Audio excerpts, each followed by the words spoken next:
മഹത്വം വരിച്ച ക്രിസ്തുദേവന്റെ ജന്മദിനം അങ്ങകലെ ബത്ലഹേമിലെ ഒരു കാലിത്തൊഴുത്തിൽ 100 കോടി പുണ്യം ചെയ്ത അച്ഛൻ ജോസഫിന്റെയും അമ്മ മേരിയുടെയും മകനായി യേശുദേവൻ ജനിച്ചു. ദൈവപുത്രന്റെ ജനനം ഗബ്രിയേൽ മാലാഖമാർ ആടുകൾക്ക് കാവലിരുന്ന ഇടയന്മാരോട് പറഞ്ഞപ്പോൾ വർദ്ധിത സന്തോഷത്തോടെ അവരത് ശ്രവിച്ചു. അന്ന് മാലാഖമാർ വാഴ്ത്തിപ്പാടി ദൈവത്തിന് മഹത്വം, ഭൂമിയിൽ സന്മനസ്സുള്ളവർക്ക് സമാധാനം. മാനത്തുടിച്ചുയർന്ന വാൽനക്ഷത്രം ആ ഇടയന്മാരെ ഉണ്ണി പിറന്ന പുൽക്കൂട്ടിലേക്ക് അണിയിച്ചു. അത്യാഹ്ലാദത്തിന്റെ അത്യപൂർവ സുന്ദര നിമിഷം ഓർമ്മപ്പെടുത്തലാണ് പ്രിയപ്പെട്ടവരെ.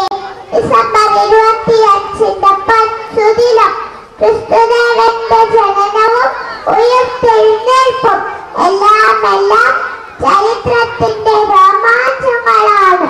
സഹജീവികൾക്കും സമസ്ത ജീവജാലങ്ങൾക്കും വേണ്ടി നന്മ നിറഞ്ഞ ലോകം പടുത്തുയർത്താൻ പോകുന്നവർക്ക് ഉത്തേജകമരുളാൻ പര്യാപ്തമാണ് ക്രിസ്തുമസ് ആഘോഷങ്ങളും അതിന്റെ സന്ദേശങ്ങളും.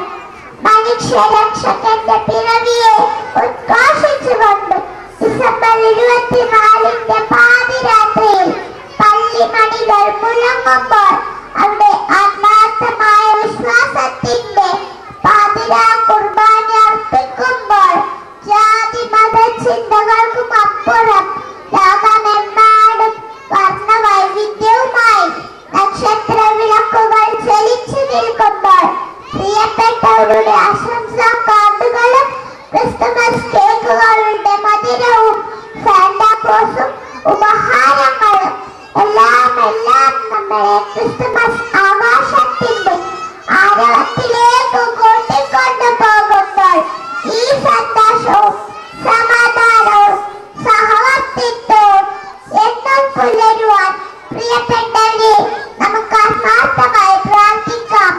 അത്യുന്നതങ്ങളിൽ ദൈവത്തിന് സ്തുതി, ഭൂമിയിൽ സന്മനസ്സുള്ളവർക്ക് സമാധാനം എന്നും എപ്പോഴും അതാവട്ടെ നമ്മുടെ പ്രാർത്ഥനാ മന്ത്രം.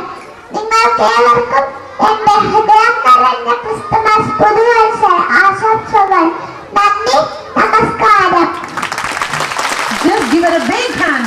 That was Anna.